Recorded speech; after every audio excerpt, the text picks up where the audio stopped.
eksistensimu kini menjadi panutan. Kitalah alumni SMA 8, penerang dunia, pemberi tuntunan generasi yang di depan.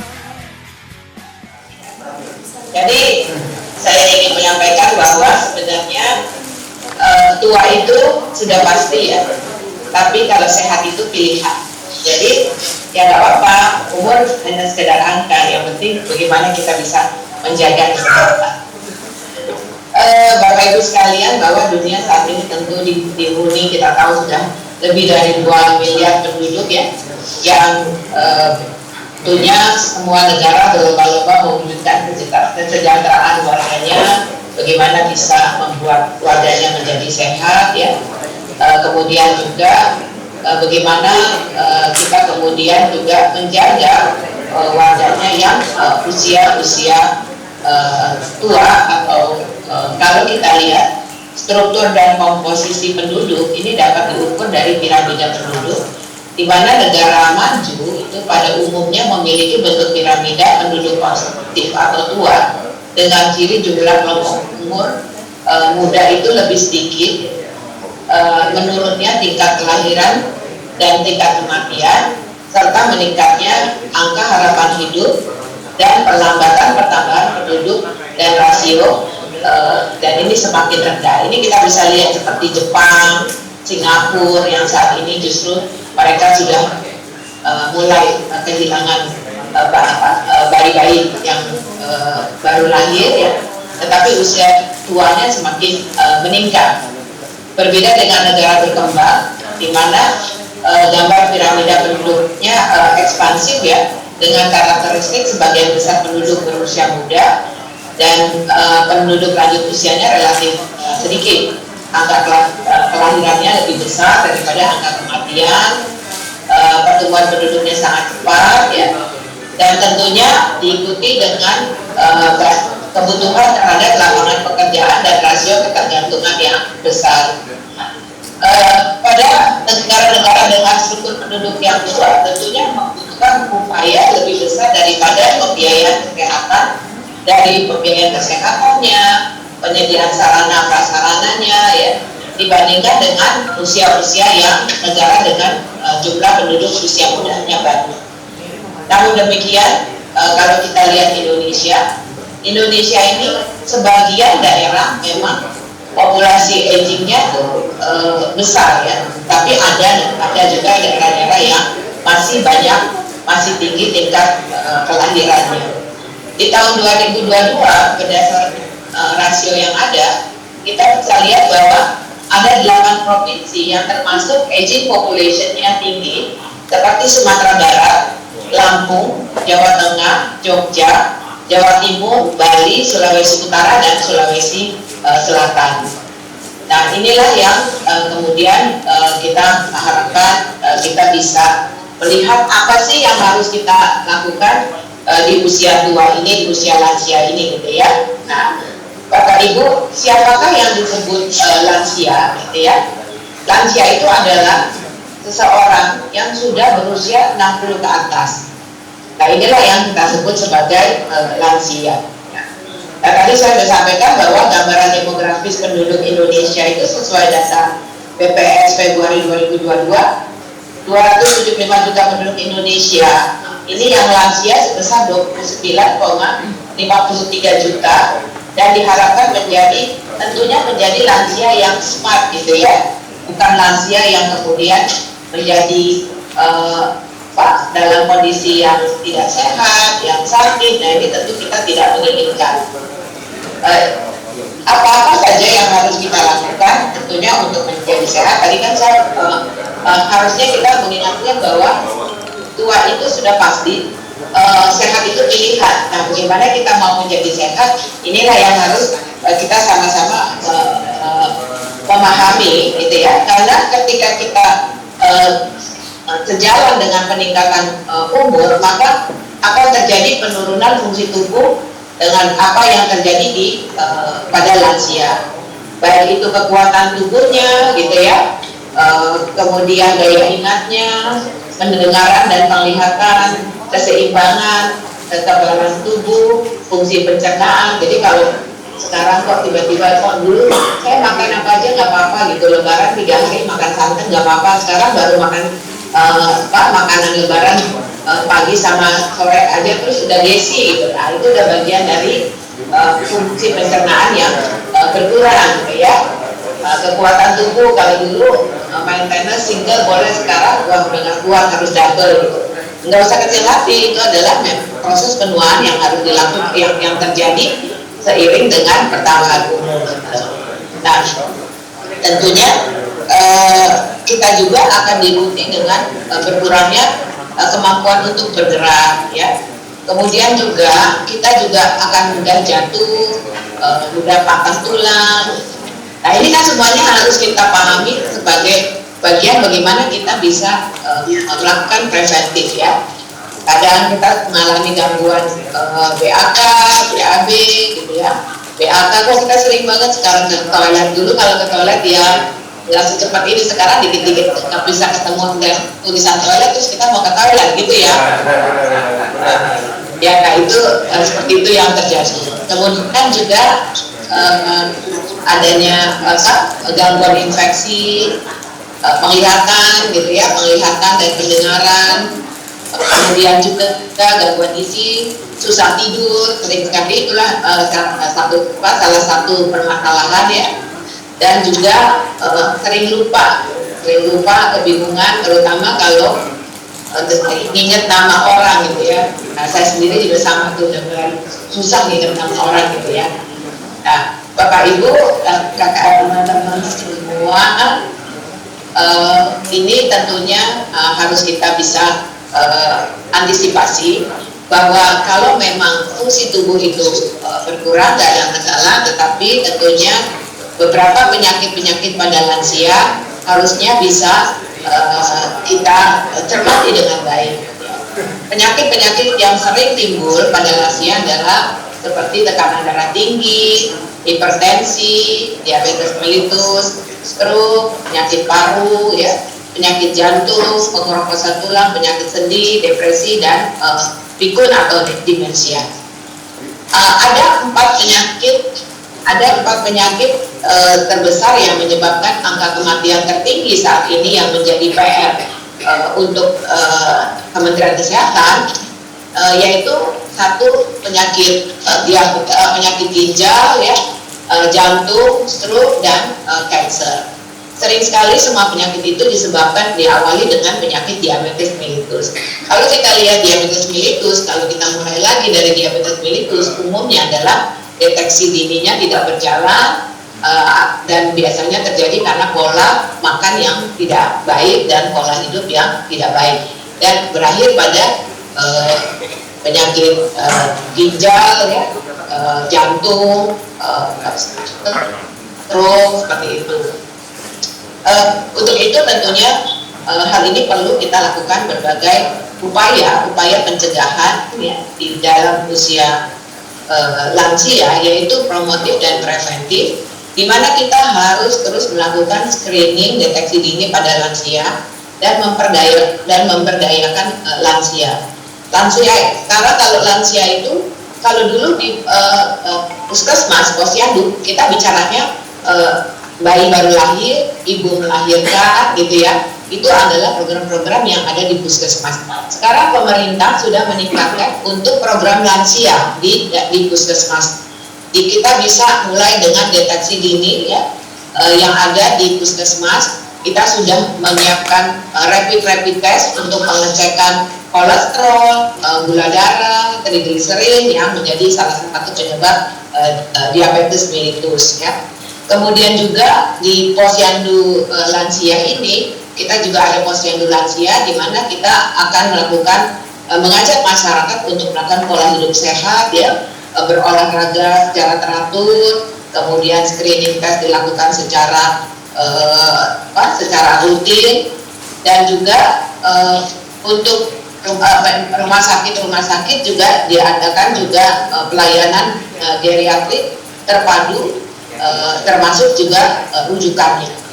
Kita juga untuk lansia-lansia yang sakit ini juga dilakukan juga berbagai pelayanan minimum kesehatan lansia sebelum mereka dibawa ke rumah sakit, dan tentunya kita berharap para lansia ini tetap terjaga kesehatannya dan tetap terawat ya, karena kalau lansianya kemudian tidak produktif tentu juga akan mengakibatkan kerepotan atau menyusahkan anak-anaknya yang masih produktif untuk terus bekerja akan menjadi terganggu. Maka kita ini sebagai lansia harus pandai menjaga diri sehingga tidak membebani anak-anak. Walaupun sekarang ada BPJS, tapi sakit itu pasti suatu yang tidak enak. Kalau sakit ya, walaupun punya BPJS misalnya, kalau Bang Aziz ke Singapura, kalau yang nggak sanggup ke Singapura ya pakai BPJS gitu kan. Tapi kan nggak mungkin ya yang sakit itu jalan sendiri, pasti harus ditemenin anaknya gitu ya.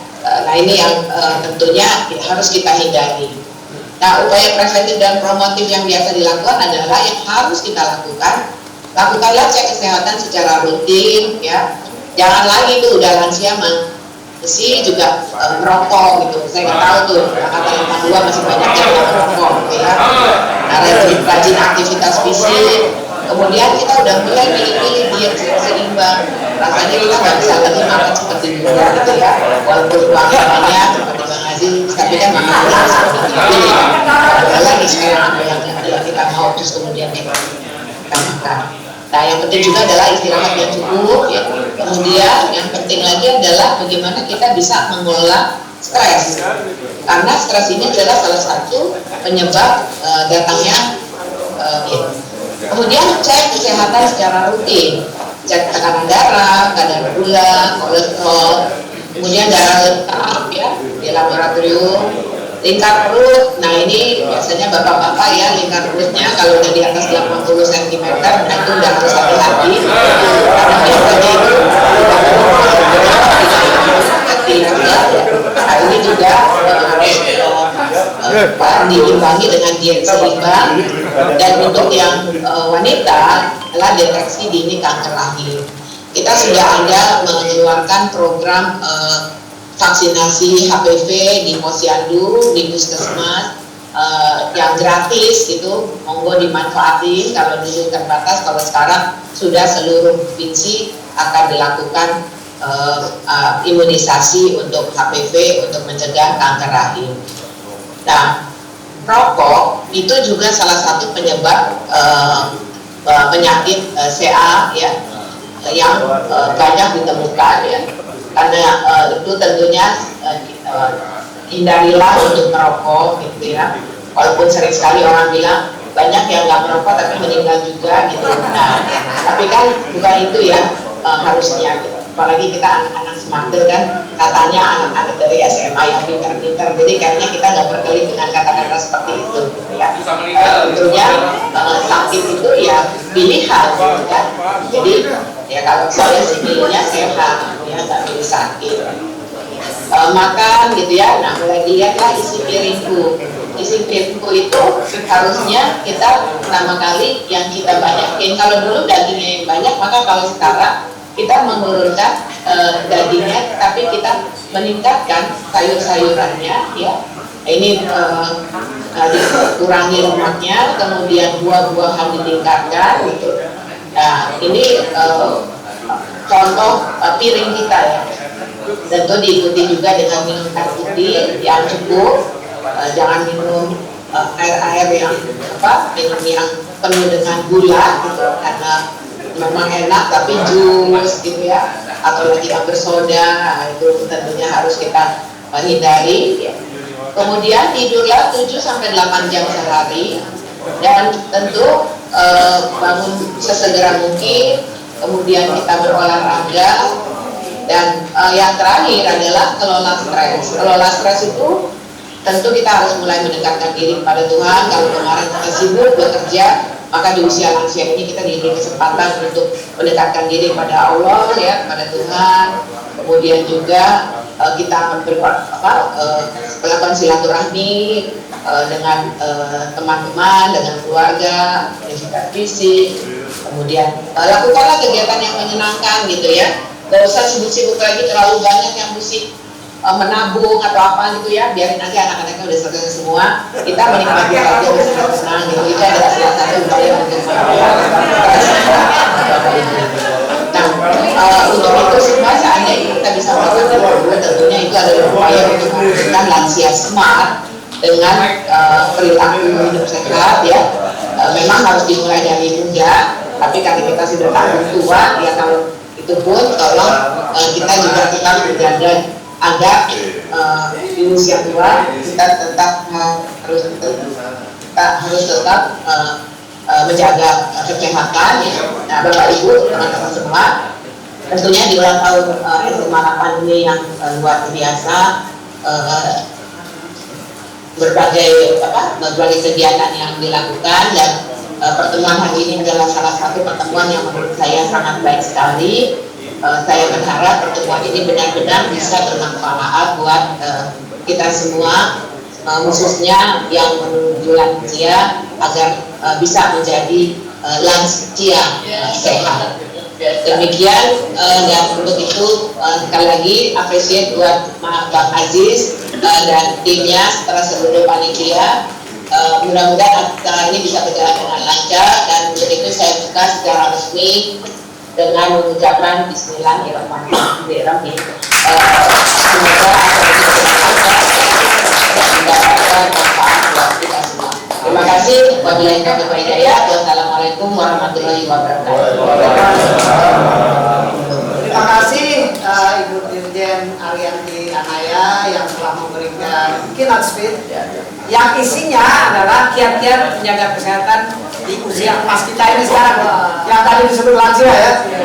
Jadi sekali lagi terima kasih, meskipun lagi tugas di Medan, kami merasa berbahagia acara seminar ini dibuka dan diberi pengantar yang sangat berbobot oleh Ibu Dirjen. Nah, Dokter Acing atau Setia Pribadi ini kalau di Spanyol ini terkenal banget di Expa ya. Kuala kemarin masih naik apa? Naik gunung. Panjat tebing, Pak. Ini kiat sehatnya gimana? Usia 65 tahun ya. Jadi kita nggak usah perkenalkan biodatanya. Teman-teman udah tahu lah siapa Acing, siapa Sulit tadinya. Dari Kayu Manis ke Depok naik sepeda tadi. Silakan Dokter Acing, waktunya 15 menit. Tadinya 20, cuma kita kurangi tadi karena ntar sedikit dan nanti ada refresh. 15 menit dari sekarang. Silakan. Dulu ya. Saya ini bukan motivator, ya. Yang ada bukan motivator. Jadi Tapi dokter kan? Dokter. Jadi disclaimer dulu nih bahwa nanti yang saya kemukakan bisa juga berlaku buat teman-teman sekalian. Tapi itu yang saya lakukan. Kalau misalnya cocok, silakan lakukan. Kalau enggak, cari yang jalan lain. Tapi mungkin tujuannya akan sama. Yang begitulah. Mungkin bisa ditampilkan selain presentasi saya sudah siapin presentasi.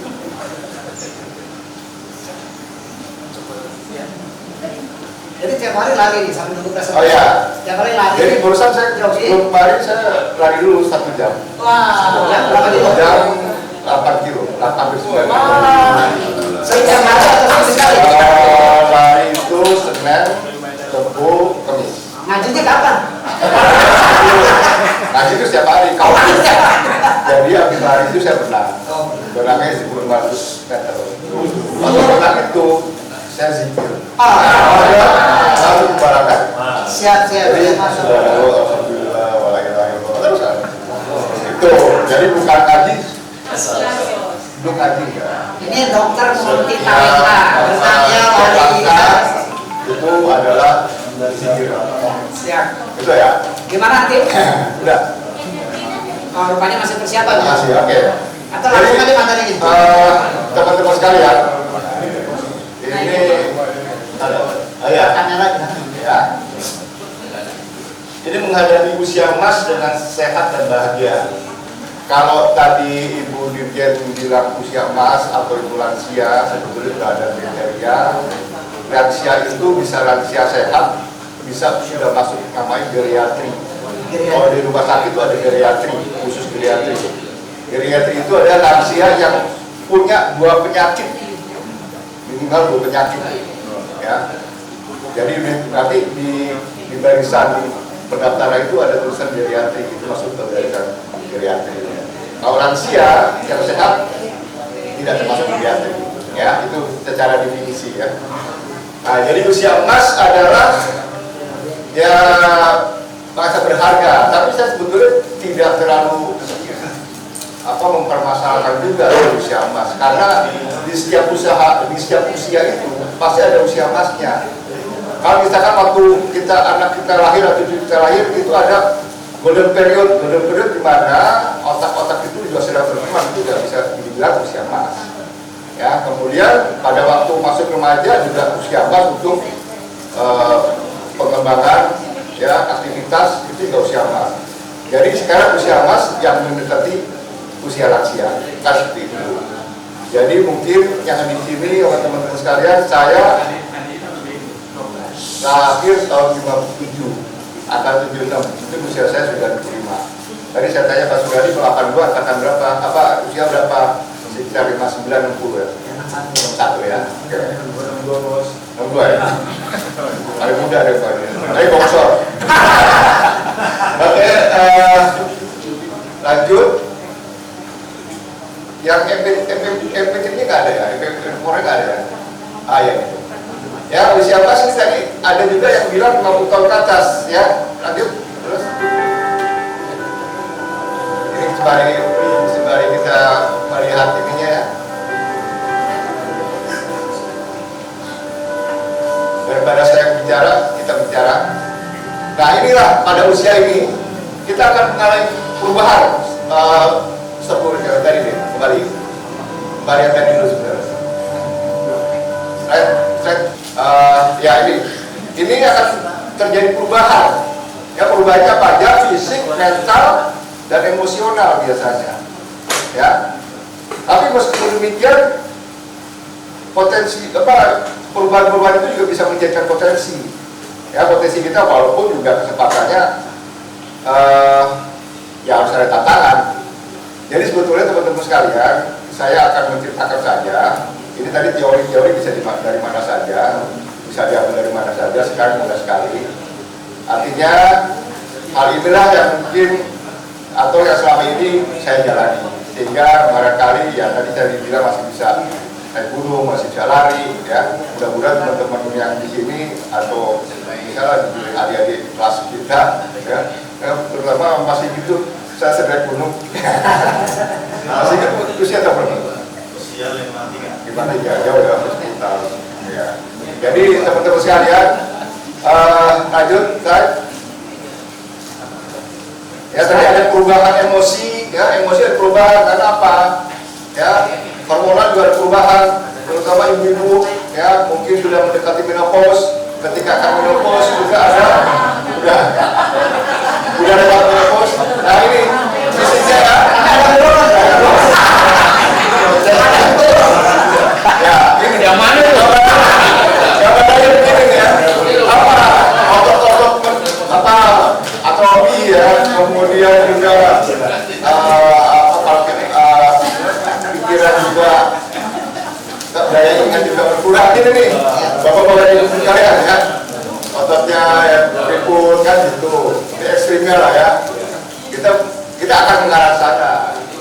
Nah ini gambaran ini harus siapa yang sudah punya ini nih, penyakit artritis, ya, dengkul sakit, ya kan, kanan kiri sakit, ya, terus juga punggung pinggang, ya, artritis ini sudah pasti akan mengarah ke sana. Kita persoalannya adalah bagaimana kita mengurangi lah minimal masih bisa beraktivitas.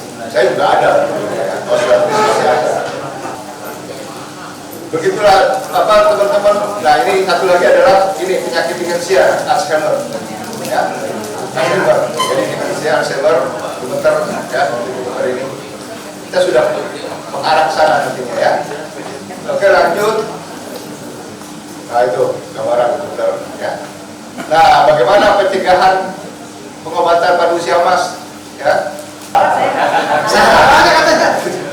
Ini juga makanan kalau makan seimbang tadi seperti Ibu Ade bilang ya, sayuran, Dirjen, ya.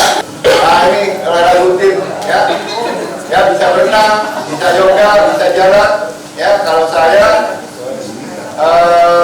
lari itu bisa seminggu 3 kali. Lari kalau pagi itu jam 6, hari Senin saya pagi jam 6 berangkat ke tempat lari 1 jam, kemudian lari berenang. Lari ini di 37 menit 5 kilo. Teman-teman banyak lari juga. Lari di kenyataan. Kemudian dari berenang itu berenang 1.500 meter lah. Ya. Jadi mungkin kalau yang nggak bisa berenang ya lari ya bisa lah ya. Lari ya berenang atau yoga. Yang paling sebetulnya apa aktivitas buat usia emas, usia lansia itu yang paling enteng itu ya berenang. Kalau lagi sepeda, ya 20 kilo sepeda. Tapi kalau saya sepeda ngeri, tabrak motor. Ngeri sama motor kan. Maksudnya sepeda, ya. Oke, itu juga yang hati-hati lah, ya. Juga lanjut, nah ini lari, ya, atau yoga. Ibu-ibu nih yang penting Bu ya. Nah ini, ya, rokok alkohol.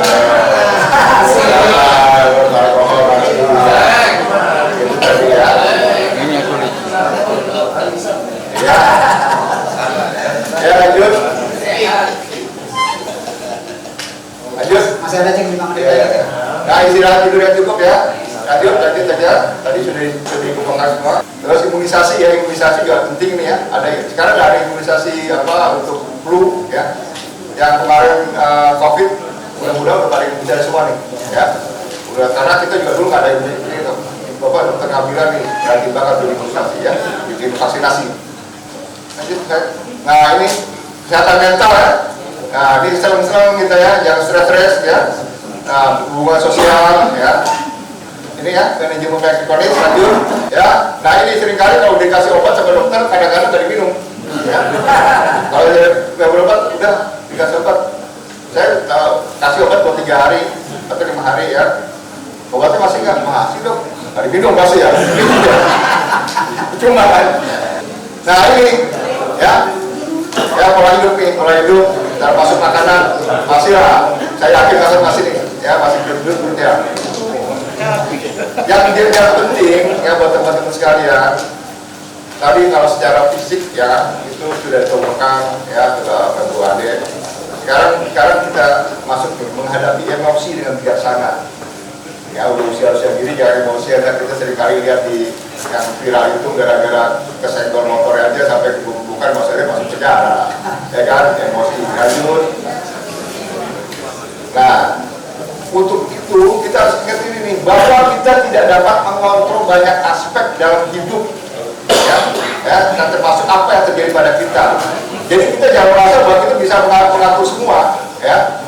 Nah yang ini jelas ya, kita menerima lah ya atas kehendak alam, termasuk apa ya, kita udah tua ya, kita udah punya cucu, kita terima lah itu. Atau misalkan ada teman-teman yang sudah sakit menderita sakit ya, kita terima. Tetapi dalam penerimaan seperti apa, menerima dan juga ikut. Kan sekarang kan ya tadi seperti Bu Dirjen bilang ya, dari BPJS bersyarat ke dokter ya, dokter periksa obatin makan kan seperti itu ya. Jadi kita juga ketika setiap tindakan kita menyerahkan diri pada yang kuasa ya, terus berhubungan dengan ya, kalau saya sih betulnya dapat mendengar kalau naik gunung di atas apa ya, tidaknya langsung terkoneksi ya. Seringkali kita takut ya. Jadi takut untuk mencemaskan sesuatu yang di luar kendali kita. Kalau kita nggak bisa mengendalikan orang, kita takut sendiri sama yang di luar kendali kita. Itu seringkali. Jadi ketakutan itu seringkali membunuh mimpi-mimpi. Ya. Dengan banyak kenyataan. Udah kita terima kenyataan, kita udah tua, nyata. Ya, ketua nyata, sakit nyata. Terimalah kenyataan itu. Ya. Jangan kita melawan, karena kalau melawan capek. Ya. Jadi perlawanan terhadap kenyataan tidak dapat ada ubah kan capek. Kita tidak bisa mengatur semua orang, kan juga capek. Aturlah diri yang kita bisa atur aja, gitu ya. Nah, kebahagiaan sejati datang dari apa? Batin yang kuat. Ini ya, coba ya, batin yang kuat, etika cepat dan budidaya ini paling penting. Kultivasi karakter yang bijaksana. Apa sih kultivasi? Kultivasi ada proses dari diri, proses dari kita untuk menuju ya peningkatan dari fisik, spiritual ya, fisik, spiritual dan bahkan kalau di secara definitif magis ya, magic bagaimana kita setiap hari, setiap saat kita berproses untuk meningkatkan secara fisik juga, secara mental juga ya. Semua saya harapkan yang ada di sini semua nanti bisa mengambil apa yang bisa Anda lakukan untuk mengkultivasi ini. Ya, nah ini paling sering. Berlatihlah ketegasan dengan mengisi pikiran dengan mengendalikan keinginan yang dorongan negatif. Kita mau berhenti merokok, ya. Cuman kita nggak disiplin sama diri sendiri, gitu loh. Mengasihani diri sendiri, nggak tegas. Dan dari disiplin, ya nggak bisa lah. Kita mau nurunin berat badan, kita sendiri nggak tegas, nggak disiplin, mana bisa? Ya kan? Kalau cuma bicara di seminar terus keluar segera lupa, ya wes lah. Nah ini ya, membantu mencapai stabilitas emosi, ya. Itu akan ketika misalkan kita udah tahu apa yang kita harus tangani, yaitu yang tangani yang kita bisa. Wah saya kalau misalnya kita tidak bisa mengontrol tangan, ya udah akhirnya kita tahu ngapain kita buang-buang energi. Nah, ya ini akhirnya kita dengan proses seperti itu, proses kultivasi itu, akhirnya kita mempunyai ketangguhan mental. Jadi begini aja ya kan. Kan gitu. Itu karena ketangguhan mental. Wis. Yang milik ya, harga diri ya, camping, jalan, naik gunung, naik pantai. Lanjut, satu kali, lanjut. Ya, usia emas adalah bagian tidak bisa dari perjalanan hidup kita. Kita tidak bisa menghindar, ya. Nah ini dengan mengadopsi gaya hidup sehat, memulai kesehatan hingga bijaksana, kita dapat menghadapi dengan keyakinan dan kebahagiaan. Kurang begitu, ya teman-teman sekalian, nanti mungkin kita bisa diskusi. Kurang lebihnya saya mohon maaf. Assalamualaikum warahmatullahi wabarakatuh. Terima kasih Dr. Acik, Dr. Sedia Pribadi. Teman-teman, kalau saya menyimak ini banyak banget filosofi hidup. Sekarang ini lagi ngetren pandangan atau filosofi hidup namanya stoikisme. Dan inilah yang gaya hidup positif. Jadi mungkin tadi menambahkan sedikit aja ya dari Mbak Ade, bahwa saya sampaikan Mbak sekalian, sehat itu tidak hanya fisik, tapi juga mental. Itu yang paling penting. Karena banyak gangguan fisik itu berasal dari gangguan mental juga. Misalnya kayak mah segala macam ya.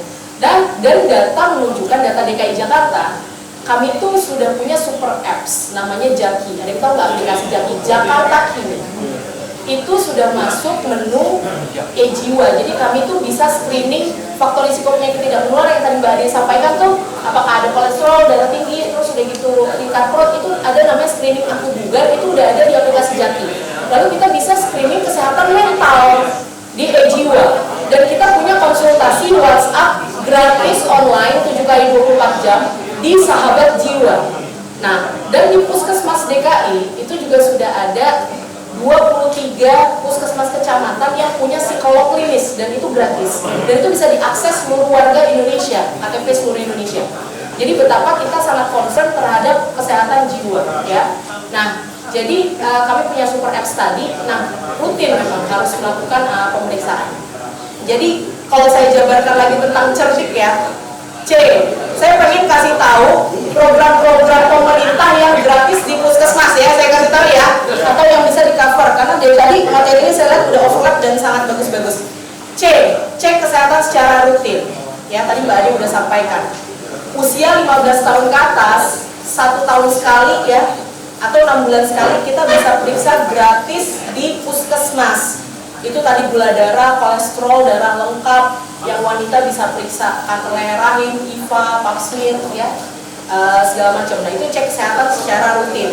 bisa di puskesmas gratis, di Posyandu. Sekarang namanya adalah Posyandu terintegrasi, ya, Posyandu Prima. Bahasanya seperti itu kalau dari Kementerian Kesehatan. Ada 300.000 Posyandu disebar di seluruh Indonesia, ya.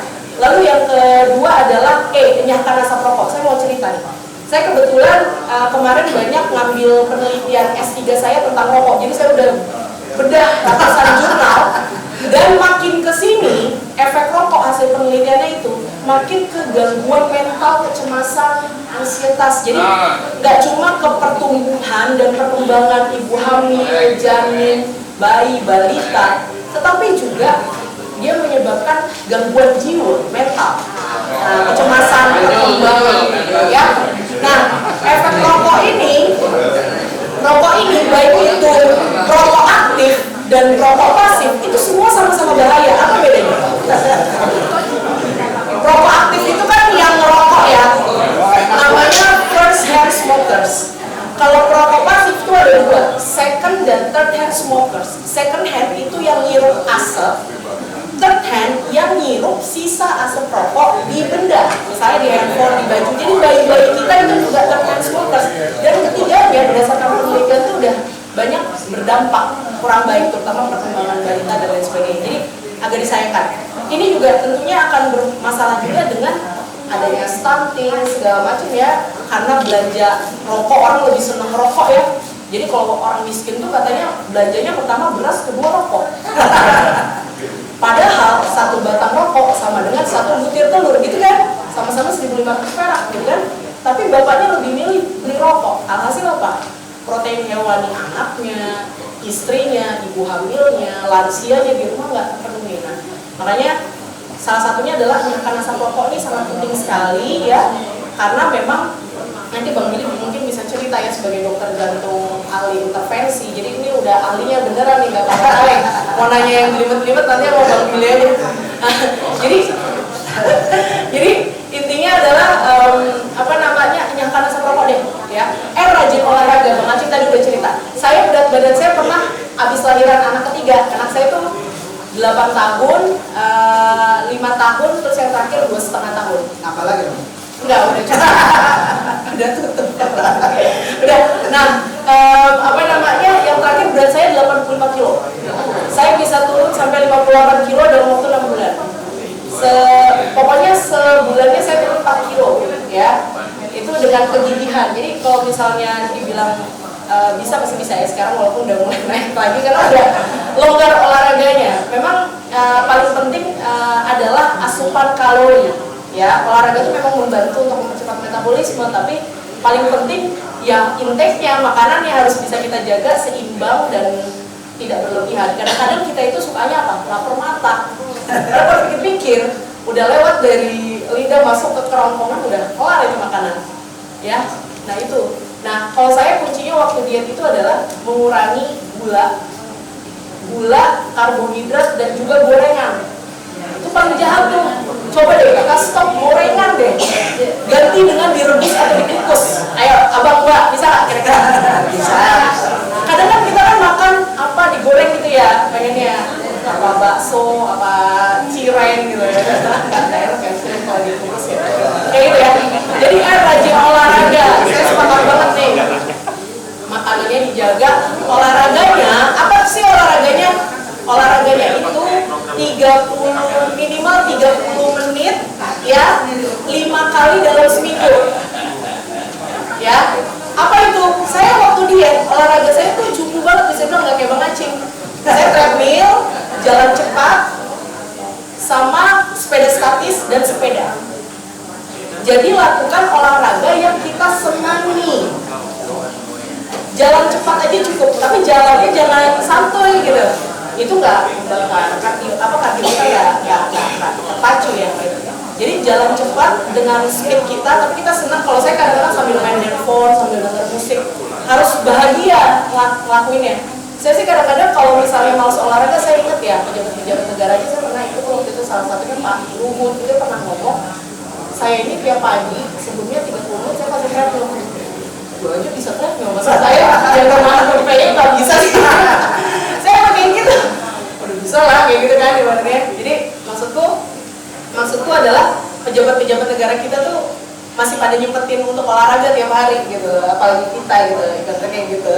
Nah, jadi R tadi rajin olahraga. Nah, kadang-kadang kita juga bisa mengganti dengan 6.000 langkah per hari. Coba kita download step counter ya di handphone, gitu. Kita hitung 6.000, gitu.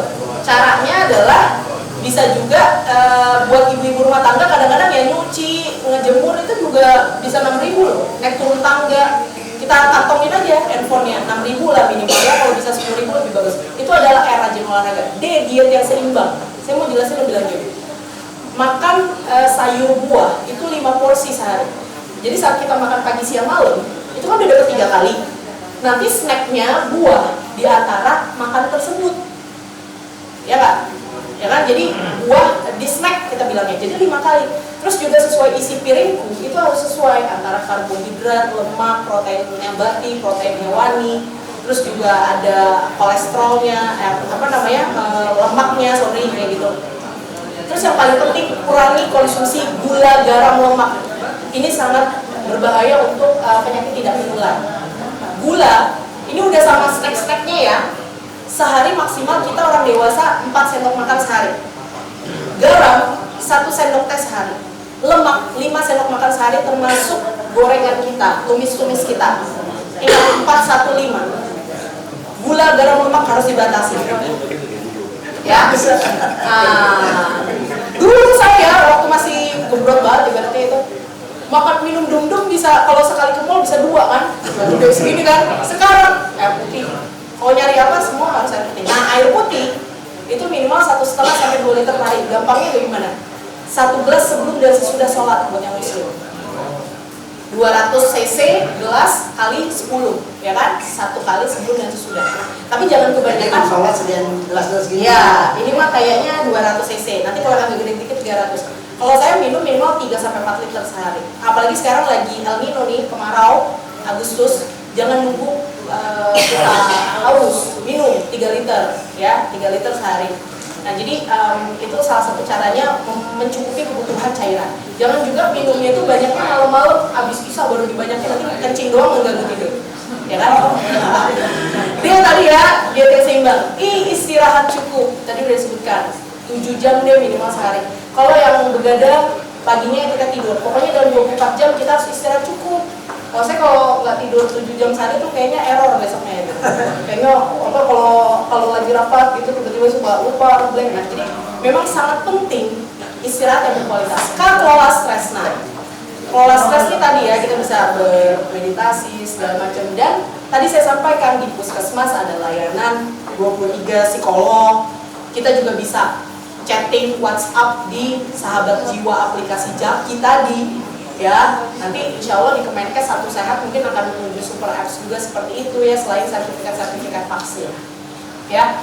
Jadi itu adalah tadi saya sampaikan aspek daripada cerdik, dan juga tentunya selain itu dikit aja. Itu kalau untuk gangguan kesehatan mental itu sebenarnya kita ada ceria cara melakukannya. Saya tuh cita-citanya adalah pengen banget kita semua itu paradigmanya hidup sehat.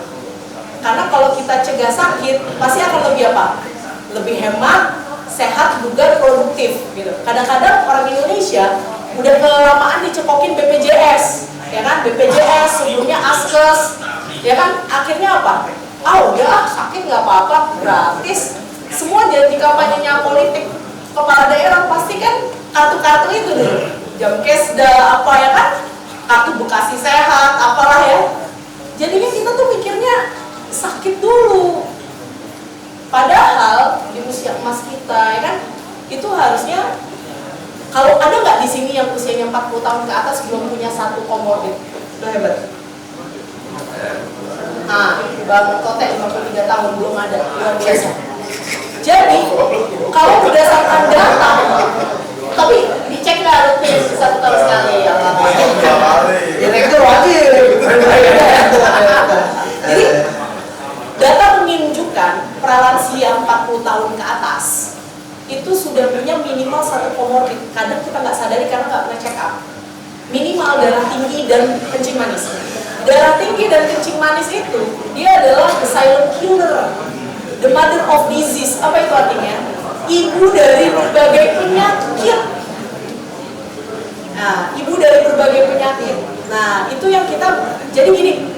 misalnya Mbak Mas tiba-tiba didiagnosis dokter, ada darah tinggi nih, jangan jiper. Justru kita minum obat seumur hidup, kita kontrol rutin, karena kalau nggak terkontrol, mohon maaf, berkembang. Jadi sakit jantung, sakit ginjal, gagal ginjal, stroke atau apa nih? Kita kan nggak mau kan? Nah, jadi di atas 40 tahun itu lebih rajin lagi check up-nya. Karena data orang Indonesia seperti itu. Data COVID juga saya lihat yang meninggal 40 tahun ke atas. Ya, karena punya comorbid baik yang disadari maupun enggak, minimal banget hipertensi. Ya, makanya sekarang anak-anak muda nih kayak saya, ya jangan sampai nunggu 40 tahun dapat hipertensi dulu, karena itu kan penyakit yang harus terkontrol minum obat seumur hidup. Jangan takut ke ginjal obat, karena gini, ada orang bilang gini, saya nggak mau minum obat lah, takut membebani ginjal. Itu justru malah salah. Kalau kita nggak minum obat, nggak terkontrol ya ginjal kita langsung rusak. Kita harus cuci darah, segala macam kan. Gitu. Padahal obat itu sudah dipastikan aman sekali untuk dikonsumsi setiap hari. Jadi kalau kita memang didiagnosis darah tinggi, kencing manis, ya minum obat, gitu ya. Yang terakhir yang saya ingin sampaikan, kalau di public health ya, di kesehatan masyarakat saya, itu selalu kalau penyakit itu kita punya konsepnya adalah cegah sakit, cegah komplikasi, cegah meninggal. Namanya adalah 5 level of prevention. Jadi cegah sakit itu ada 2 tahapan. Pertama adalah health promotion, ya. Jadi kita nih, saya nih nggak boleh, saya Bang Acing, dokter-dokter nih nggak boleh berhenti penyuluhan, karena kita ini adalah agen penyuluh tentang kesehatan masyarakat dan sekaligus harus menjadi role model di kesehatan, gitu kan? Yang kedua adalah specific protection. Ya, specific protection itu artinya perlindungan. Kalau kita lagi di proyek, kalau perlindungannya pakai apa? APD kan? Kalau penyakit menular, perlindungannya apa? Imunisasi. Pemerintah sudah memberikan 15 macam imunisasi gratis untuk masyarakat dari mulai anak sampai dewasa. Itu gratis. Dan yang namanya pemerintah tuh nggak mungkin ngeluarin duit APBN banyak kalau bukan untuk mencegah kecacatan dan kematian. Artinya itu benar-benar mencegah penyakit menular wabah. Ya, nah pada orang tua apa? Ada meningitis buat yang berangkat haji, ada COVID-19, ya kan? Terus juga pada wanita usia subur ada yang namanya tetanus difteri. Yang sisanya lainnya pada anak. Sekarang vaksin-vaksin sultan udah pada gratis semua loh. Cegah kanker leher rahim, HPV, udah ada di anak kelas 5 dan 6 SD cewek seluruh Indonesia. Rotavirus nih, besok 15 Agustus launching, 3 kali pemberian di tetes usia 2, 3, 4 bulan. Ini vaksin-vaksin sultan yang mahal selama ini. PCV udah dari tahun lalu, biasanya satu suntikan sekitar 1,2 juta ya. Nah, jadi itu diberikan 3 kali juga. Jadi tadi specific protection untuk penyakit menular adalah imunisasi dan juga pakai masker. Sedangkan untuk penyakit tidak menular, cerdik tadi yang saya sampaikan itu proteksi kita, gitu. Nah, lalu habis itu juga komplikasi. Masuk ke level yang ketiga, yaitu early diagnosis and prompt treatment sama disability limitation. Maksudnya gini, medical check up itu tadi. Jadi ketika kita didiagnosis darah tinggi, kencing manis, itu harus secara dini.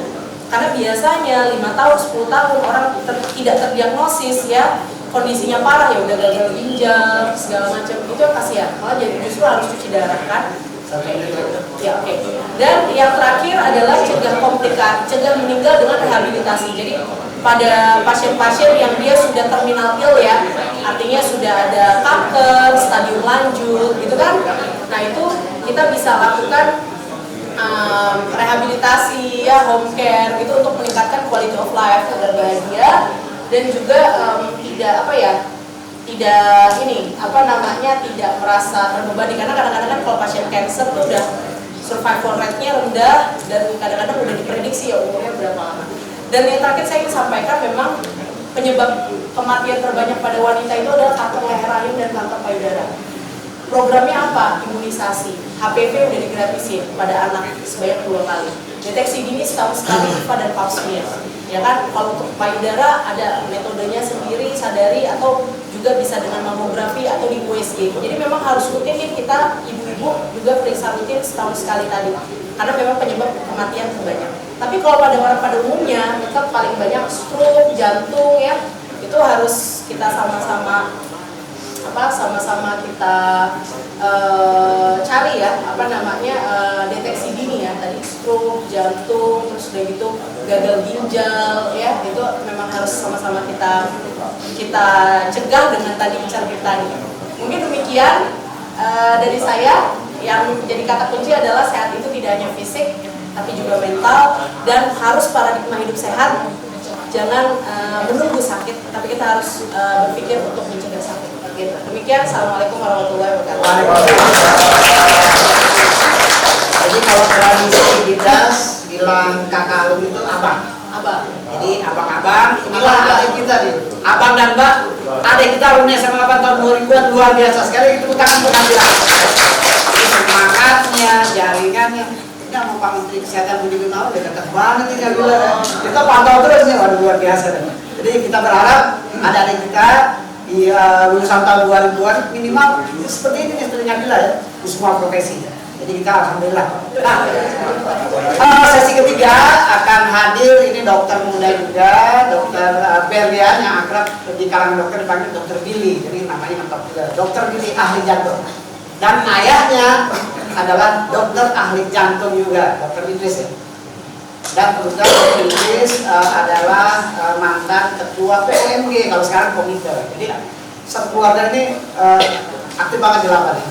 Adiknya Berlian, kakaknya Mutia Idris, alumni 93. Kebetulan saya ngajar, tapi saya lupa nih ngajar Berlian atau kan di tahun 95. Enggak ya, karena guru sejarah banyak. Tapi kita guru dan murid lah ya. Jadi sesi yang ketiga kita bicara soal jantung. Saya mau cerita 1-2 menit. Bulan Mei lalu, tepatnya tanggal 27, kita, saya, dosen-dosen Akademi Televisi Indonesia menulis buku tentang medis. Bikinlah peluncuran buku tentang media digital. Peluncuran di Badan Bahasa Romangun. Saya undanglah sahabat teman kampus saya duduk di depan. Kalau di sini nggak enak nih, bangku yang kosong. Acara berlangsung, pas tanya jawab, tiba-tiba dia terserang jantung yang sangat akut. Langsung, karena saya di depan, saya pembicara, nggak sampai 1 menit lewat. Dan itu bahaya serangan jantung luar biasa.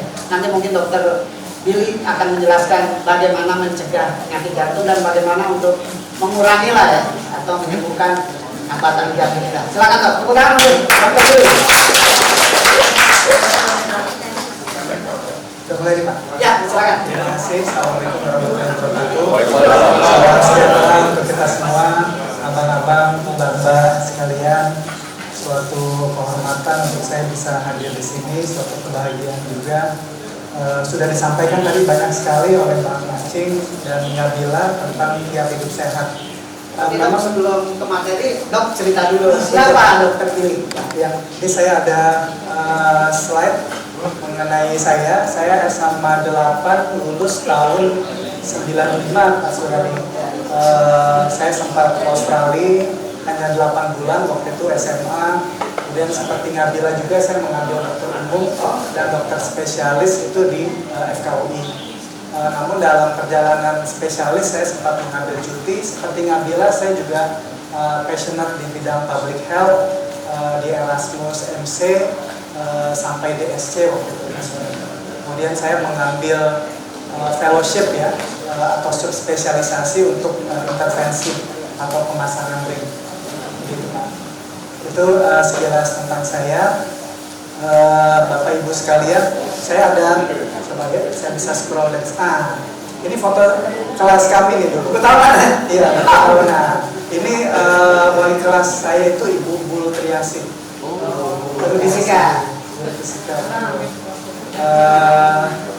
Ya saya tuh nggak suka fisika Pak. Oh gitu. Makanya saya ngambil dokter ya.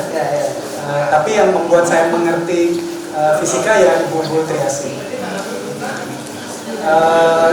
Saya akan membahas mengenai penyakit jantung koroner dan serangan jantung seperti yang tadi Pak Sur katakan untuk memberikan konteks mengenai pentingnya kita menjaga pola hidup sehat. Jadi tidak sekedar klise, slogan-slogan kosong Pak Sur. Saya akan mengawali seperti tadi Pak Sur ya, saya punya, ini pasien saya sendiri nih. Ini tipikal seperti kita, kelihatannya sehat, ini tuan A, usianya 49 tahun, nggak pernah ada sakit yang serius, merasa dadanya tidak nyaman, Pak Sur. 2,5 jam sebelum masuk rumah sakit, dia minta dikerok nih sama istrinya, kirain masuk angin. Dibawa ke IGD karena istrinya insist, gitu, enggak nih bukan masuk angin, kamu ini kayaknya kena jantung. Di IGD, untungnya di IGD nih, pasiennya terlihat pucat, kemudian henti nafas dan mengalami henti jantung. Untungnya, alhamdulillah, terjadinya itu di IGD, jadi bisa diresusitasi dan respons dengan baik, diberikan kejut listrik, kita bawa ke cath lab, kemudian kita pasang cincin atau ring atau stent koroner karena memang ada penyempitan. Ini kita bisa lihat gambar yang di sebelah kiri itu kayaknya nggak cukup kuat. Ini kasus saya sendiri nih, ini tahun 2017. Ini buntu, tersumbat total. Harusnya dia seperti ini. Nah, ini setelah dipasang ring. Bapak bisa bayangkan jantung nih, yang di sini nggak dapat aliran darah. Jadi berhentilah jantung itu. Dan biasanya betul pasien itu seringkali kejang gitu ya. Kejang, kemudian seperti mohon maaf menggelepar-gelepar begitu.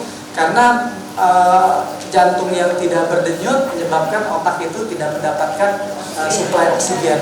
Itu yang menyebabkan pasiennya itu kejang gitu. Nah, yang kita lakukan waktu itu adalah memasang ring. Ini ilustrasi ya, kateter, kemudian kita masukkan guide wire, ini kita pasang ring. Jadi penyempitannya itu tidak dikerok, tapi didesakkan dengan balon, plaknya betul dibuka, kemudian balonnya dikempiskan, ringnya atau standnya itu kita tinggalkan. Dan alhamdulillah pasiennya masih hidup sehat sampai sekarang.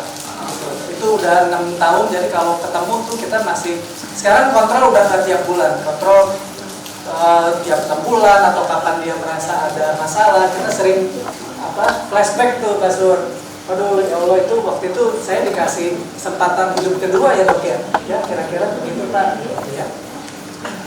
Tentu kita tidak perlu mengalami itu dulu, kemudian kita bertransformasi menjadi lebih sehat ya. Pasiennya yang jelas sekarang lebih sehat. Waktu masuk dia baru tahu kalau dia ada diabetes, gula darahnya mungkin 300-an, baru tahu kalau dia ada darah tinggi. Rasanya sih biasa-biasa aja selama ini gitu ya. Nah, apa sih yang terjadi saat serangan jantung? Ini slide-nya kepotong, tapi nggak apa-apa ya.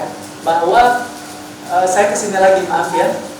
Ini yang menyumbat itu, dia bayangkan kayak bisul, kemudian dia pecah gitu ya, memicu penggumpalan darah. Nah, penggumpalan darah inilah sebenarnya menyebabkan aliran darah itu terhenti secara mendadak. Bayangkan kalau di sini terjadinya, ini daerah ini rusak nih. Kalau pada pasien yang tadi Pak Sur, itu di sini nih. Jadi sebesar inilah dia tidak mendapatkan aliran darah. Yang terjadi itu ya, kalau pada pasien ini nih gangguan aktivitas listrik jantung. Jadi henti jantung itu disebabkan bukan sekedar atau bukan ansih karena otot jantung yang nggak dapat suplai darah, tapi koslet lah gitu kira-kira. Nah, in the long run atau pada jangka menengah atau jangka panjang, otot jantung yang rusak itu bisa menyebabkan gagal jantung. Makanya pasien kalau udah pernah serangan jantung itu cepat capek, sesak kalau aktivitas, itu karena fungsi jantungnya yang menurun karena ada kerusakan dari otot jantung. Ini nggak apa-apa ya, kalau tadi kan kayaknya jadi mencekam nih suasana. Saya sampai dapat tugas yang tahu dari pasien nih. Horor ya. Ini saya malah balik terus ke sana. Ini kameramen nggak susah ya, nggak kesulitan ya. Ini hasil otopsi, tentu bukan pada pasien yang tadi ya. Ini pembuluh darah koroner kita. Ini lubangnya tinggal segini nih, Bapak Ibu. Harusnya dia besar segini ya. Nah, ini plaknya nih. Ini plak yang tidak ruptur, nggak pecah. Bayangin kayak bisul persis. Kalau di permukaan kulit kan kita bisa lihat ya. Ini di dalam pembuluh darah yang diameter rata-ratanya itu 3 mm. Ini pecah memicu penggumpalan darah. Lihat ya, kalau yang tadi di ilustrasi itu merah-merah ini ya. Lama-kelamaan dia seperti halnya kalau di permukaan kulit ya, oranye gitu ya. Dia akan mengalami pengerasan gitu, mengalami trombosis namanya.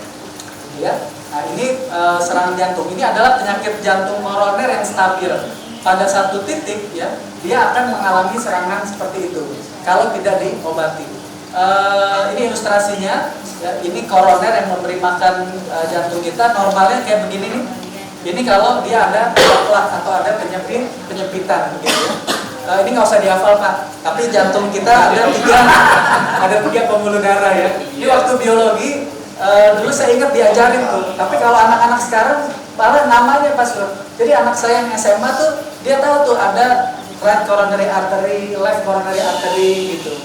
Terus bahkan istilah-istilah medis itu udah mulai diperkenalkan ya, tentu untuk penyakit-penyakit yang memang umum gitu. Dan saya pikir itu baik ya. Nah, ini ilustrasi yang tadi ya. Ini pembuluh darah yang normal, dia mengalami progresi, pada satu titik dia pecah ya. Kalau dia nggak mengalami pecah, tidak terjadi serangan, dia menghambat aliran darah. Aliran darah diilustrasikan di sini sebagai panah yang mengecil begitu. Nah, itu bayangkan kalau kita aktivitas ada penyempitan seperti itu, jantung kan demandnya meningkat tuh Pak Sur. Tapi supply-nya terhambat, berkurang karena adanya penyempitan gitu ya. Nah, proses itu namanya aterosklerosis. Proses terbentuknya plak ini ya, itu aterosklerosis. Dan aterosklerosis itu bisa terjadi di semua pembuluh darah arteri. Makanya nama penyakitnya penyakit jantung dan pembuluh darah. Kalau di pembuluh darah otak dia bikin stroke. Kalau di pembuluh darah kaki ini mohon maaf ya. Ini pada orang diabetes gitu ya. Kita bisa lihat bahkan sampai ada yang perlu diamputasi. Nah, pada konteks itulah mencegah itu jadi sangat penting gitu, bukan sekedar klise karena kita nggak mau kita sakit kemudian mengalami disabilitas atau kita meninggal mendadak gitu ya, meninggalkan keluarga kita yang masih membutuhkan kita. Ini statistiknya masih pembunuh nomor 1 gitu, dan trennya meningkat terus. Kalau di luar negeri udah mulai turun ya. Tapi seperti kata dokter Nabila tadi ya, kepada yang Nabila sampaikan, ini rokok nggak mau turun-turun di Indonesia prevalensinya. Jadi kira-kira gitu. Terus pola hidup sehat ya, kontrol gula. Kalau di luar negeri itu udah masuk aturan formal tuh Pak, untuk membatasi gula gitu ya. Kena terus saya. Nah, sekarang yang penting buat kita mengenali, ya kan? Tentu pasien itu nggak ujuk-ujuk dia serangan jantung. Sebenarnya udah ada tanda-tanda atau gejalanya, tapi seringkali kita itu abai. Seperti pada pasien yang tadi ngiranya masuk angin tuh masuk. Yang tipikal adalah keluhan rasa tidak nyaman di dada. Yang daerahnya tuh seperti ini ya. Jadi kalau ini jantung tadi ya, gambar-gambar di awal tadi ada, dia tuh menyebar. Ya. Ini membedakan ya, perhatikan ya. Dia tidak bisa ditunjuk pakai satu jari, Pak Sur, nggak bisa dilokalisir, ya, karena dia organ internal, nggak punya persarafan nyeri seperti di kulit gitu ya. Kemudian dia itu, ini sambil kita ingat-ingat nih, atau kita renung-renungkan, ada nggak kita ya? Dia dipicu dan diperberat dengan aktivitas. Jadi kalau kita olahraga, ya, dia timbul. Kalau kita istirahat, ya, pas kita lagi lari ini sakit, terus kita berhenti, dia membaik gitu. Sebaliknya tentu kalau terasa pas lagi tidur gitu ya, terus pas dibawa senam gitu ya, aerobik dia hilang, nah itu kecil kemungkinannya tuh. Atau kalau dia berhubungan sama posisi gini, seperti tadi bisa ditunjuk, itu bukan, itu dari otot rangka ya, bukan dari otot jantungnya. Nah, apa yang harus dilakukan? Tentu kita harus mengenali serangan jantung. Seperti pasien saya tadi, itu istrinya lah yang insist, pokoknya kamu harus ke rumah sakit gitu. Itu nggak jauh ya dari rumah sakit, rumahnya itu sekitar 5 menit, masih di sekitaran Alam Sutra ya, tempat saya berpraktek. Karena nggak ada yang bisa kita lakukan, maka pilihan yang paling baik ya adalah segera ke rumah sakit gitu ya. Kalau terjadi henti jantung seperti tadi kasus yang waktu launching buku di Badan Bahasa, kita perlu lakukan resusitasi, nggak ada pilihan lain. Suruh batuk-batuk, tepuk-tepuk nggak bisa. Resusitasi itu gampang, bisa dipelajarin. Saya ada slide-nya, kalau kita mau belajar kita bisa gitu ya. Tapi tentu nggak cukup waktunya kalau dibahas sekarang gitu ya. Nah, lebih fundamental lagi adalah kita mengetahui secara dini, ada nggak kita nih penyakit jantung koroner kan gitu. Di usia emas itu kadang ya menjaga kesehatan means atau bisa berarti prevensi sekunder. Udah ada penyakit tapi jangan sampai dia memberat gitu ya, dengan mencegah serangan jantung. Kalau kita udah ada PJK nih, karena gini, kita nggak bisa serangan jantung kalau kita nggak ada penyakit jantung koroner. Untungnya gitu. Kalau kita tahu ada penyakit jantung koroner, itu bisa kita cegah. Lebih bagus lagi tentu kita cegah jangan sampai ada penyakit jantung koroner, Pak. Jangan sampai ada penyempitan ya. Ini saya masih on track nih jamnya. Ya, masih ya. Ini faktor resiko, perhatiin ya. Ini slide nanti saya kirim. Ini silakan dipakai gitu ya. Nanti pas bapak atau ibu sekalian di rumah atau sama tetangga di komunitas mau nyampein, nanti ingat-ingat nih. Ya Allah, ini mudah-mudahan Dokter Berlia dapat jariahnya gitu. Amin. Pokoknya dipakai ya, dipakai. Foto saya nggak usah ditampilin tadi. Karena ini slide dari alumni Smandel nih, ya, supaya Smandel juga namanya naik lah ya. Nah, faktor resikonya, untungnya Bapak Ibu sekalian, penyakit jantung koroner ini penyakit gaya hidup. 80-90% itu bisa dicegah. Lihat ya, perhatian. Kalau kita potong di sini nih, segini nih, ini kontribusinya 90% nih. Bisa kelihatan nggak dari belakang? Nggak kelihatan ya Pak? Saya bacain ya. Nih, hidup sedentary. Hidup sedentary itu hidup mager, rebahan gitu ya. Obesitas atau kegemukan, overweight, kolesterol tinggi, hipertensi, diabetes, merokok. Ya, itu faktor resiko yang kuat. Ya, faktor resiko lain genetik, usia, jenis kelamin, gangguan darah, menopause tuh kecil, negligible. Bahkan genetik, saya suka ditanya, nih ayah saya ada sakit jantung nih, dok. Saya kemungkinannya gimana? Saya bilang kecil kemungkinannya. Kecuali kalau ya ada traitnya, kalau first degree relatif kita, jadi ayah atau ibu kita langsung gitu ya, atau orang lah jangan kita ya. Itu kalau laki-laki ya kena serangan jantung kurang dari 45 tahun ya. Perempuan kena serangan jantung dia belum menopause dan relatif hidupnya tuh sehat. Jadi nggak merokok. Kalau kena serangan, saya ada pasien umur 21 tahun serangan jantung, tapi ngerokoknya 4 bungkus. Itu dia nggak punya faktor resiko atau tendensi genetik yang akan dia wariskan ke anak. Yang keroknya ya sih rokok itu, gitu. Lagi-lagi rokok. Nah, kalau para ahli hisab di sini, ada beberapa yang harus singgung, tersentuh sama kalian.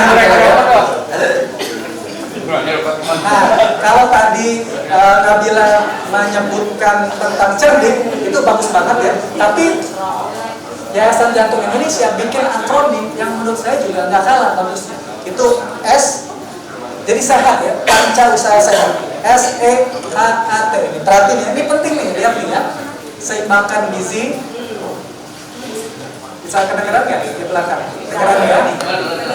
Kalau lihat dulu. Ini saya tadi pakai nyasar-nyasar ke sini 1,5 jam karena Google-nya pusing kayaknya. Ada jalan baru gitu. Padahal ada Google Map kan dikirim kan? Saya diarahkan muter jalan gitu Pak. Padahal ada akses Widya Depok Asri itu. Banyak yang mencoba juga gitu.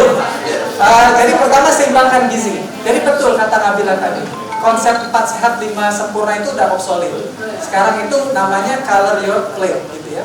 Prinsipnya gini, ini gampang ya. Kalau saya ditanya pasien, saya selalu bilang ya, jangan terlalu cemas, tapi juga jangan ugal-ugalan. Prinsipnya rendah lemak, rendah garam, rendah gula.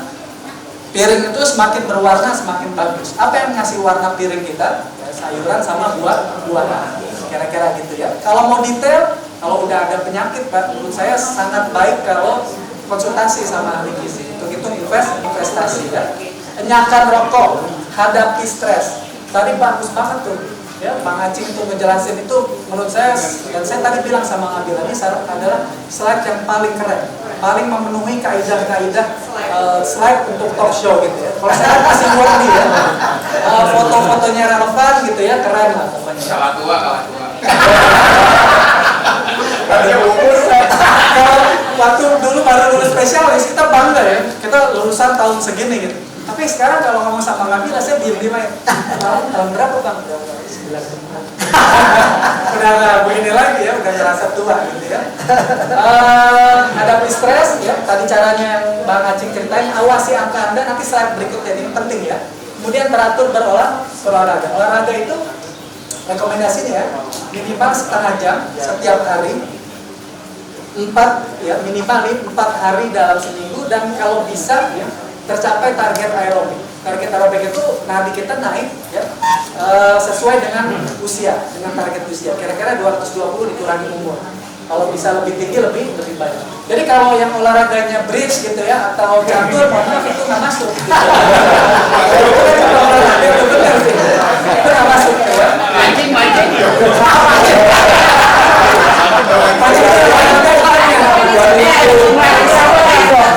Masih kerusuhan ya. Tapi nggak cukup.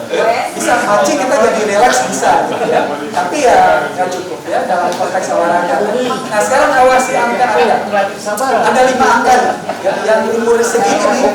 Umur kita diperhatiin Pak. Ada nggak di sini yang nggak tahu kolesterolnya dia berapa? 5 angka ya. Pertama kolesterol, lihat ya. Target kolesterol total kurang dari 200. LDL sadis banget kurang dari 100. HDL kolesterol baik ya.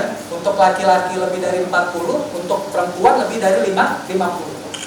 Saya udah lama juga sih, tahun lalu ya diperiksa rumah sakit lah pakai TMC. Dokternya sebenarnya yang termasuk spesies yang males juga memeriksakan kesehatan ya. LDL saya tuh kira-kira kalau saya nggak salah 90-an. Jadi nggak jelek lah ya. Kemudian triglycerid saya 90-an juga, di bawah 100 lah ya. Darah tinggi ada di sini ya, nggak usah tulis tangan. Kalau tadi kolesterol, kemudian angka yang kedua itu tekanan darah, targetnya kurang dari 120/80. Kalau saya nih kalau pagi-pagi gitu ya, kalau itu saya 90-an tensi saya, 90/60, kadang lemes juga gitu ya. Kemudian diabetes atau gula darah, puasa tuh kurang dari 100. Ini semua gampang banget diperiksa ya. Kalau kita misalnya lagi lewat apa yang suka kasih itu ya, senteri ya, pemeriksaan gratis, coba aja periksa gitu. Iseng-iseng dapat dalam keadaan puasa atau 5.000 ya bayar udah ya. Gitu. Gula darah puasa kurang dari 100, 3, 4 BMI kita ya kurang dari 25 kilo per jadi satuannya gini, berat badan dibagi tinggi badan kita dalam meter ya, terus dikuadratkan. BMI saya kemarin baru mengukur itu 21 berapa gitu ya. Nah, lingkar perut ya. Kalau ini tadi yang olahraga ya porsinya ya. Lingkar perut kalau untuk orang Asia 90 cm buat laki-laki, 80 cm buat perempuan. Jadi ada orang BMI-nya bagus, tapi dia central obesity Pak. Itu juga nggak bagus, itu biasanya laki-laki obesitasnya. Pastor saya dikasih tahu ya kalau udah mau habis ya. Ini udah meninggal sedikit lagi. Nah, sekarang ini ya, kalau tadi ya, itu kalau kita menjalankan pola hidup sehat, panca usaha sehat tadi. Nah, apa sih yang perlu kita lakukan untuk preventif khususnya untuk penyakit jantung koroner? Itu menurut saya sangat baik dan rekomendasinya begitu. Paling tidak kita sekali melakukan pemeriksaan kesehatan. Tentu dengan konsultasi dokter, cek faktor resiko yang tadi ya, 5 angka itu, terus ambil EKG saat istirahat, treadmill, echo, CT scan koroner, puncaknya ini kateterisasi koroner. Saya baru ada juga tuh kemarin pasien ya, dia merasa sehat gitu ya, pas di CT scan koroner, sebenarnya bukan pasien ya, teman saya sendiri, senior dokter spesialis anak pasien. Dia sepedanya kuat, ya. Dia bahkan masih bisa tuh kalau sprint lawan anaknya tuh. Tapi ngerokok di Samsung 2 bungkus sehari. Iya, karena dia dokter kan, yang dokter spesialis jantungnya yang meriksa nih, yang treadmill bilang kita sikat terus pokoknya bang, pokoknya sampai mentok lah, sampai melewati target heart rate, baru kelihatan di CT scan Pak 3 penyempitan langsung pasang 3. Untungnya belum sampai serangan jantung. Nah itu manfaatnya tuh kalau secara spesifik ya. Medical check up untuk jantung, kita bisa menangkap pasien yang ada penyakit jantung koroner tapi belum serangan jantung kira-kira ya. Ini sikat aja, ini EKG ya. Ini uji latih jantung, treadmill ya. Treadmill tuh kalau kita ragu ini sakit dadanya karena otot atau karena lambung atau karena jantung, nah di treadmill tuh. Jantung dikasih beban, nanti kelihatan keluhan yang timbul dan EKG-nya berubah jadi abnormal ya. Ini echo, jadi untuk silent, jadi banyak orang itu yang atau kebanyakan bahkan silent ya, penyakit jantung koroner itu nggak ada keluhan. Untuk mengelisitasi dengan treadmill ini, ya, dengan uji latih jantung dengan beban. Ini echo ya untuk melihat fungsi dan struktur jantung, ini CT scan, ya. Ini hasilnya kalau ada penyempitan bisa kelihatan Tapi kita minta bantuan dokter radiologi untuk SOP. Terakhir, kita info message ya. Serangan jantung itu, ini mohon maaf ya, ini kita kan sama-sama belajar. Jadi saya tidak bermaksud jadi menakut-nakuti atau suasana jadi mencekam gitu ya. Dia bisa menyebabkan kematian yang mendadak. Dan kalau dia nggak meninggal, biasanya itu 90% lebih itu bikin kerusakan otot jantung yang akhirnya berakhir dengan gagal jantung. Dan gagal jantung itu enak, beneran enak. Mau aktivitas sedikit, sesek, capek gitu ya. Serangan jantung untungnya bisa dikenali gejalanya. Kalau dia udah henti jantung, ya kita harus bisa resusitasi. Karena ada orang serangan jantung pertamanya itu adalah henti jantung itu. Dia nggak pernah serangan jantung sebelumnya, seperti Tuan A tadi itu. Begitu serangan, henti jantung mendadak gitu ya. Nah makanya ya, kita harus mencegah itu dengan menjalankan pola hidup sehat. Karena nggak ada serangan jantung kalau nggak ada penyakit jantung koroner. Kira-kira gitu. Terima kasih banyak, mudah-mudahan bermanfaat. Hari ini saya menghadiri acara Kiat Menjaga Kesehatan di Usia Emas, acara yang diadakan oleh Smandel Angkatan 82 Forever Young. Penting sekali bagi kita untuk tetap sehat, menjaga kesehatan.